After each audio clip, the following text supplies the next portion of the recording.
Mereka itu adalah kelompok-kelompok yang jahat sebenarnya. Siapa dia sebenarnya gitu? Dia emang ngaji di mana?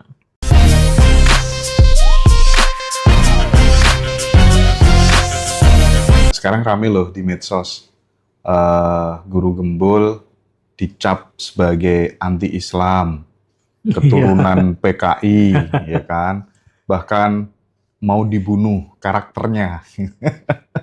Gimana Pak Guru merespon itu semuanya Pak Guru? Kan nggak gampang juga ya dituduh, oh anti-Islam, keturunan Iya, PKI, gimana tuh? sangat tidak mudah, sangat tidak mudah menjalani itu dan memang menyakitkan karena masalahnya itu bukan hanya sekedar serangan secara verbal di media sosial gitu, enggak seperti itu, tetapi menyangkut hal yang jauh lebih banyak dan jauh lebih luas daripada itu gitu. Jadi ada upaya-upaya yang keras. Jadi ketika saya mengkritik pihak yang terlalu besar dan atau besar gitu, semuanya tuh mundur. Jadi sebenarnya misalkan kemarin kita mengkritik pesantren bukan dengan kebencian, kita mengkritik pesantren aja seperti apa adanya.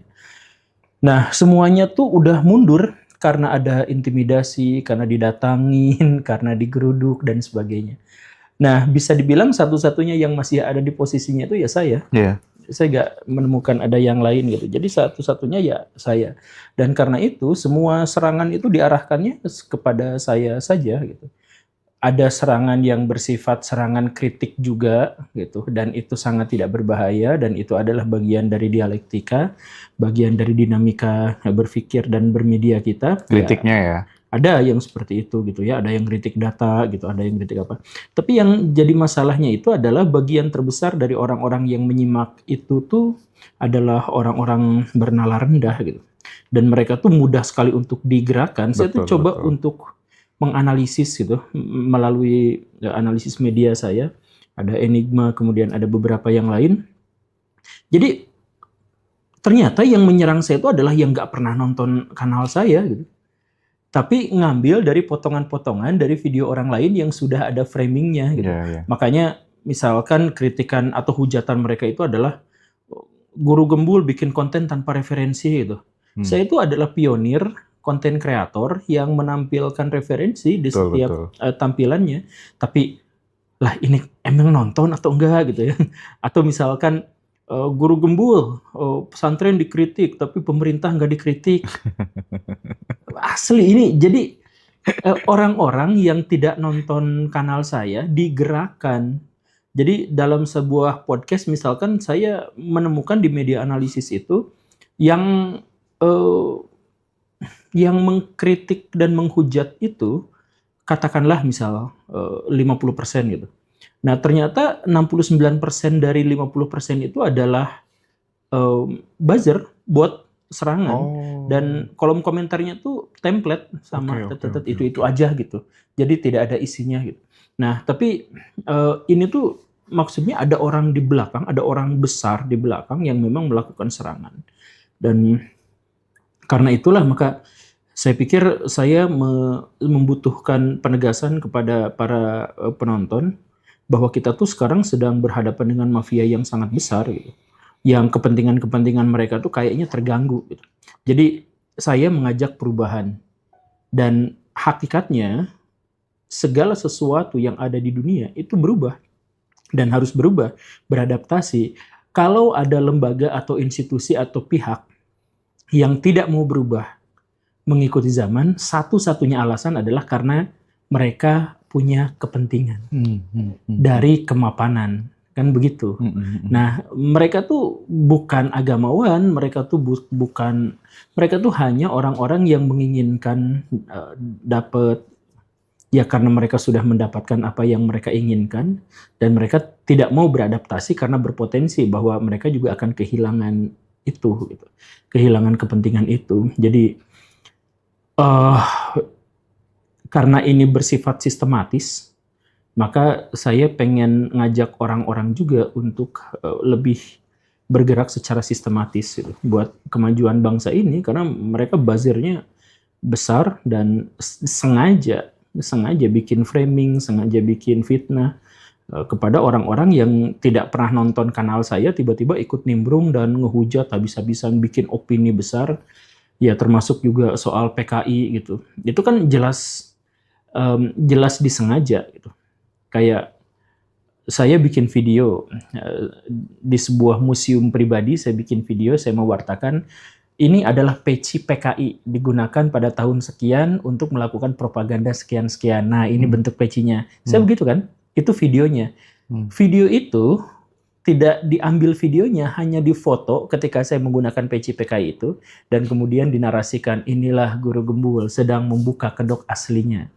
Nah, artinya orang itu tuh secara sengaja fitnah, karena dia pasti udah nonton videonya kan, makanya dia bisa capture. Betul. Nah, jadi nggak mungkin juga kalau agamawan atau orang yang disuruh oleh agamawan melakukan hal yang seperti ini, karena fitnah itu lebih kejam daripada pembunuhan. Orang-orang agamawan tahu itu, jadi saya pikir mereka tuh ya kelompok-kelompok yang mendapatkan keuntungan yang besar dengan jalan yang tidak baik, dengan jalan yang haram, kemudian diusik, makanya mereka kemudian marah-marah. Kelompok itu kalau misalnya setelah dianalisis, kira-kira apa detailnya gitu, kira-kira? Detailnya gimana? Ya, kelompok yang ditengarai oleh Pak Guru yang menggerakkan buzzer ini gitu. Enggak, saya nggak tahu karena musuh saya tuh banyak gitu. Jadi karena semua orang dikritik gitu ya. iya. Nah, jadi tapi yang paling parah memang pasca kritik pesantren itu ya Pak Guru ya. Sebenarnya 1 tahun ini kan, jadi sejak polemik dengan Mbak Alawi itu kan terus-terusan sampai sekarang. Jadi sepanjang itu tuh non-stop sebenarnya serangannya itu cuman membesar, menyusut. Nah, yang kemarin itu membesar, memuncak. Sampai ada gerakan boykot, sampai ada ajakan untuk geruduk rumah, sampai ada ajakan untuk mematikan bisnis, apa segala rupa semuanya tuh ada upaya doxing juga. Jadi segala cara yang haram mereka lakukan, makanya saya yakin mereka tuh bukan kelompok agamawan, atau setidaknya mereka mengaku sebagai agamawan tapi bukan beragama, karena ya nggak mungkin. Kalau agamawan, nggak mungkin mereka fitnah, nggak mungkin mereka framing, nggak mungkin mereka prasangka, nggak mungkin mereka mempersekusi, nggak mungkin mereka juga menebar fitnah kemana-mana, nggak mungkin. Mereka itu adalah kelompok-kelompok yang jahat sebenarnya, kelompok yang cuman karena mereka tidak tahu bahwa mereka jahat, jadi mereka mengira agama mereka yang menyuruh mereka melakukan hal seperti itu. Pakai jubah agama gitu ya. Dan ini cukup unik gitu, misalkan kritik mereka itu adalah, Guru Gembul kenapa nyebrang bahas-bahas agama gitu. Ya agama itu kan harus dibahas sama semua orang. Dan yang lebih pentingnya adalah ketika saya bahas sains, misalkan ketika saya bahas sosiologi, ketika saya bahas konspirasi dan politik gitu, nggak ada serangan seperti ini gitu, serangan masif seperti ini.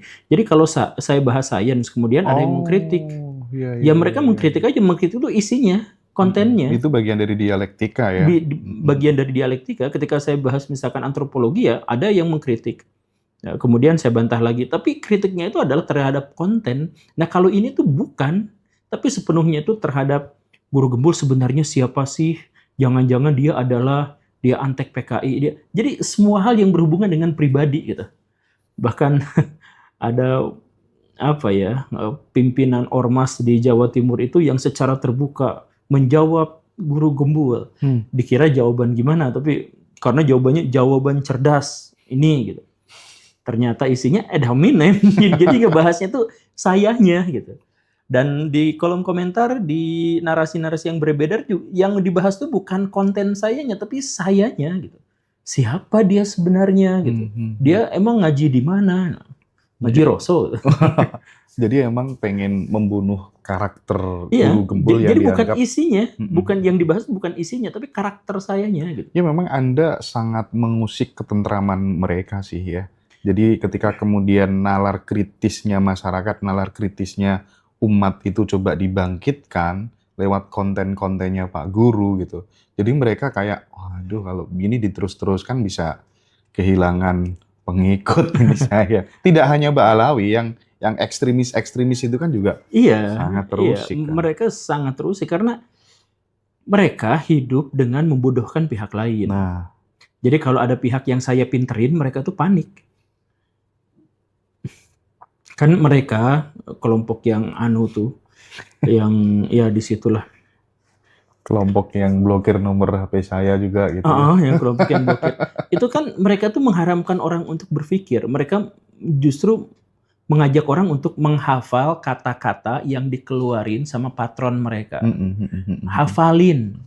Bukan diajak berpikir kritis, berpikir skeptis, nanya aja.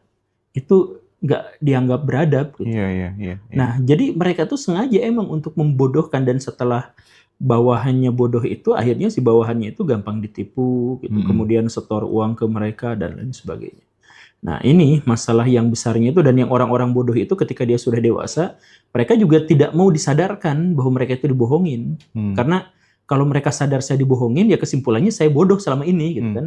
Dan ego mereka pasti akan berontak. Jadi akhirnya mereka tidak mau mengaku bahwa dirinya bodoh dan dibohongin, dan karena itu lanjut aja bahwa apa yang saya dengar selama ini itu adalah benar, gitu. Untuk menghadapi dan melewati doxing, pembunuhan karakter seperti itu kan bukan hal yang mudah.